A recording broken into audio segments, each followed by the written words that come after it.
Hi guys, and welcome to today's video where I'll hopefully be answering all your questions about the Bigriggen camping location in the Scenic Rim, as well as giving you an overall tour of the camping grounds and what facilities are available there. The Bigriggen Camping Grounds are located in the Scenic Rim, less than 2 hours away from Brisbane City. It's a popular place to visit, backing onto a small creek or river where you can jump in for a swim or use a flotation device to go down the small-sized rapids. Either way, it's a great family-friendly bush camping spot, and you can even take the dog. Bookings can be made online beforehand through their website, or you can take the chance in a slow period and just rock up. I generally like online bookings, but I don't like setting up an online password for every campsite I visit.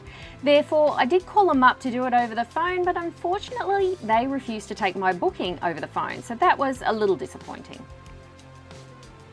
Even though the park is two-wheel drive accessible, there are a few potholes around that you'll need to look out for, especially if it's been raining, but overall you shouldn't have any issues with the vehicle that you're driving.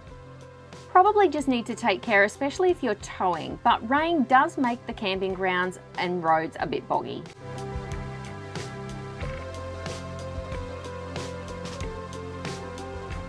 When you arrive, you'll be stopped at the parking area outside the gate, and you'll need to go inside to check in and get your pass. It was a fairly easy process and only took a couple of minutes. They went through the rules, which I'll detail more later in the video. They gave you a sticker to put on your car and the key code to get into the gate.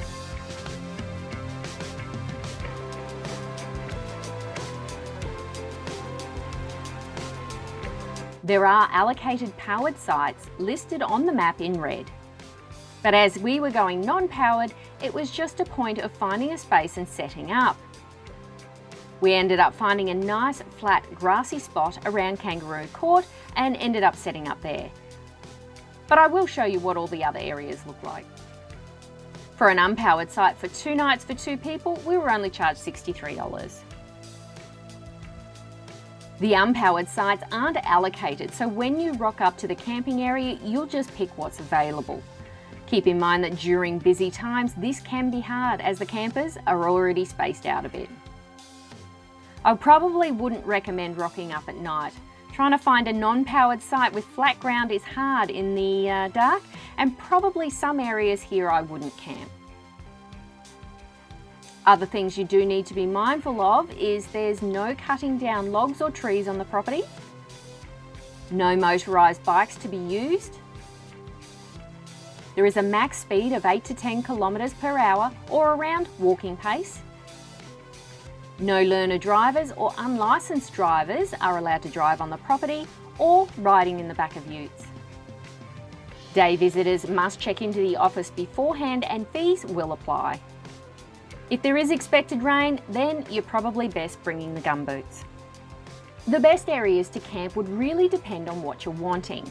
This could be the best view for the creek, best for being close to the swimming, the best isolated site, and where you're least likely to have other campers, or close to the toilets and showers. I did a drive-through around most of the streets just to give you an overview of the camping grounds and help you make the best decision for your situation. There is a strict noise policy, and I've heard people getting kicked out for not abiding them.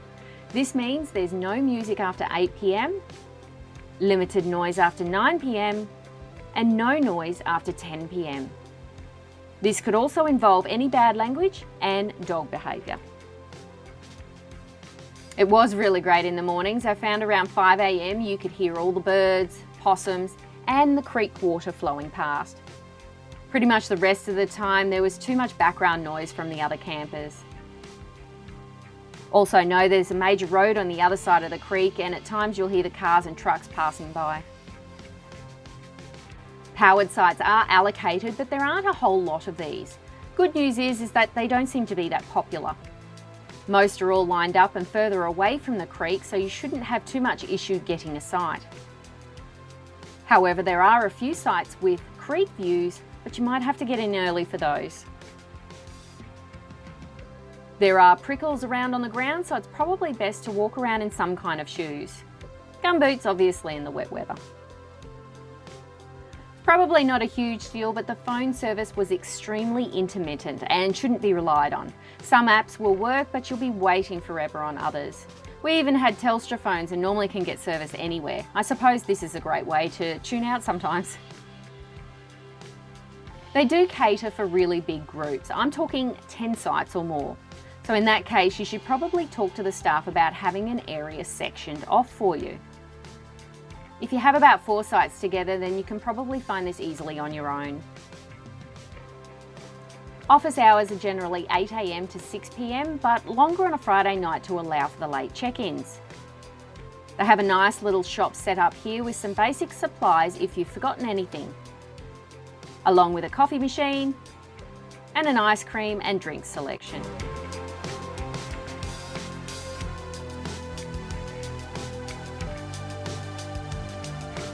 You have a water supply here too, but it's not for filling up your caravans. You also have a dump point and even some swap and go gas tanks for your cooking and barbecues. I did see a camp kitchen, but seemed to be blocked off on our visit, so something that might be available in the future. Dogs are allowed, and I'm pretty sure you need to complete and sign a contract before entry. They are required to be on a leash at all times, and you need to pick up after them and keep noise to a minimum. There was a lot of wildlife around, and this is the main reason you need to keep your dogs on a leash at all times. The ducks were kind of waddling around the place. The king parrots were looking for food in the mornings, and the kookaburras seem to be around whenever you're cooking.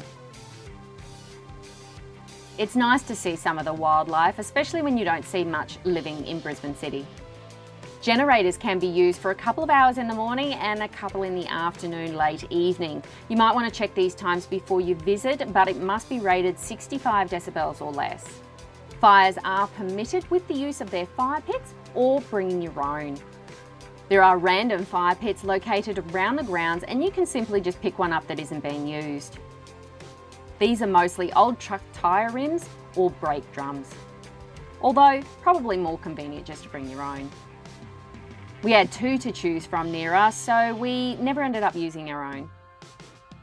Also keep in mind there are no bonfires and you're not allowed to leave it unattended. Obviously you can bring your own firewood, but it must be milled and you can't chop any of the trees down inside the park. Or you can purchase firewood from Bigriggen. I think they were around $17 a bag on our visit. There are plenty of toilets and showers around. Even though we were visiting on school holidays, I didn't have to wait too long.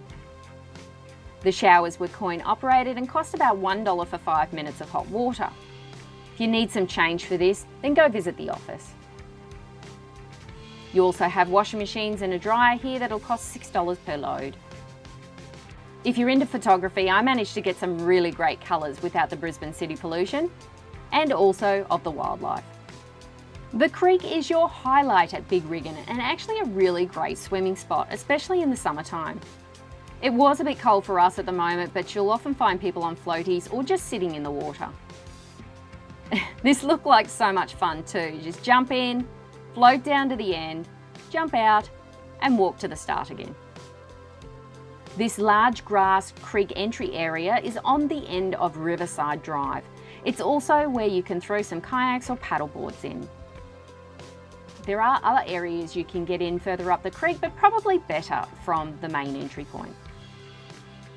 This creek is actually fed by the Logan River that runs through South Brisbane and other areas.